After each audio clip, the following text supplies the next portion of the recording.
Estos son los puntos claves del remodelado óseo. La célula directora del proceso de remodelado es el osteoblasto y demás células del linaje osteoblástico. Estas células reciben múltiples señales y las integran. Entre estas señales se destacan factores de crecimiento, la paratormona y la vía Wnt. Finalmente, luego de la integración, se activan los factores de transcripción de esta célula y se cumplen con las acciones de formación ósea y se define la proporción de RANK ligando y osteoprotegerina para dirigir la osteoclastogénesis. Así, cuando existe un alto ratio de RANK ligando osteoprotegerina, es decir, predomina el RANK ligando, el osteoclasto va a recibir una señal. En cambio, cuando hay un bajo ratio, es decir, predomina la osteoprotegerina por sobre el RANK ligando, el osteoclasto va a recibir otra señal.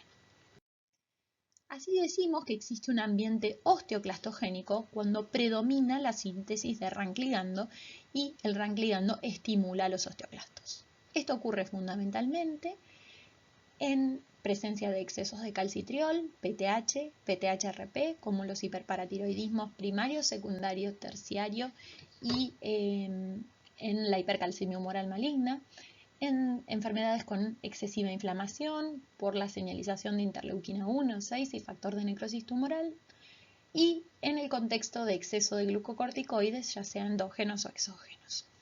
En cambio, los ambientes no osteoclastogénicos se caracterizan por la presencia de una excesiva proporción de osteoprotegerina por sobre RANK ligando, y esto se ve cuando existe un adecuado tenor estrogénico.